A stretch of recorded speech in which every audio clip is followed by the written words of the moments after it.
మీరు కాల్ చేసిన వ్యక్తి ప్రస్తుతం అందుబాటులో లేరు. ఒక ముఖ్యమంత్రి ఒక ఉప ముఖ్యమంత్రికి కాల్ చేసినప్పుడు వినిపించిన వాయిస్ ఇది. ఒక్కసారి రెండుసార్లు, ఒక రోజు 2 రోజులు, ఒక వారం 2 వారాలు, ఇంకా చెప్పాలంటే నెల రోజులుగా ఇదే తంతు. చంద్రబాబు ఇక ఆగలేక డైరెక్ట్గా నాదెండ్ల మనోహర్ని అడిగేశారు. దీనికి నాదెండ్ల నుంచి వచ్చిన రెస్పాన్స్ ఏంటో తెలుసా? పవన్ కళ్యాణ్ 2 వారాలుగా నడుం నొప్పితో బాధపడుతున్నారు, మరో వారం వరకు కోలుకునే పరిస్థితి లేదు, అందుకే కేబినెట్ సమావేశానికి కానీ సమీక్షా సమావేశానికి కానీ హాజరు కావడం లేదని చెప్పేశారు.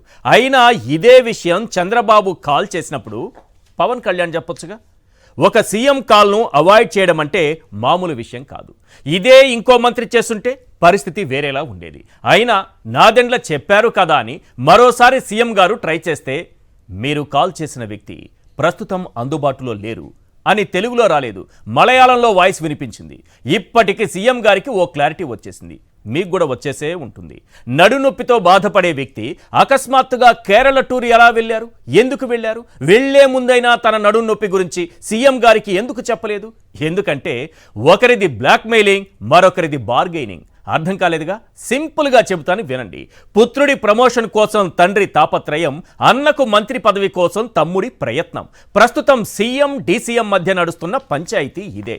అయినా దక్షిణాది రాష్ట్రాల్లో దేవాలయాలన్నీ తిరిగేస్తే చేసిన పాపం పోతుందా? ప్రాయశ్చిత్తం దొరుకుతుందా? ముందుగా వెళ్లాల్సింది తిరుపతికి కదా. పవిత్ర తిరుమల సమీపంలో బార్లు, స్పాలు, విందు, మందు, పొందు అన్నీ కలిపి ముంతాజ్ హోటల్ రూపంలో ముందుకొస్తుంటే ఈ సనాతని సదరన్ టూర్లో ఏం చేస్తున్నట్టు? ఇక్కడ స్వామీజీలు, హిందూ ధార్మిక సంఘాలు ఆందోళన చేస్తుంటే అక్కడ ఆలయాల ప్రదక్షిణ చేస్తే ఏం లాభం? ఆలయాల చుట్టూ పవన్ కళ్యాణ్ తిరుగుతున్న వేళ ఆయన చుట్టూ, చంద్రబాబు చుట్టూ, ఒక్క మాటలో చెప్పాలంటే వారిద్దరి చుట్టూ ఓ 10 ప్రశ్నలు తిరుగుతున్నాయి. అవేంటో ఒక్కసారి మనం స్క్రీన్ పైన చూద్దాం. క్వశ్చన్ నెంబర్ 1, ఒకరిది బ్లాక్మెయిలింగ్, మరొకరిది బార్గెయినింగ్. సీఎం డీసీఎం మధ్య నడుస్తున్న పంచాయతీ ఇదేనా? క్వశ్చన్ నెంబర్ 2, సీఎం ఫోన్ చేసినా డీసీఎం ఎందుకు రెస్పాండ్ కాలేదు? బాబు ఫోన్ కాల్ను ఉద్దేశపూర్వకంగానే పవన్ పక్కన పెట్టారా? క్వశ్చన్ నెంబర్ 3, తీవ్రమైన నడునొప్పి అని సీఎంకు నాదెండ్ల అబద్ధం చెప్పారా? మరుసటి రోజే పవన్ కేరళకు ఎలా వెళ్ళగలిగారు? క్వశ్చన్ నెంబర్ 4, మొన్నటి కేబినెట్ నిన్నటి సమీక్షా సమావేశానికి డుమ్మా కొట్టిన డీసీఎం సడన్గా కేరళలో ప్రత్యక్షం కావడానికి కారణమేంటి?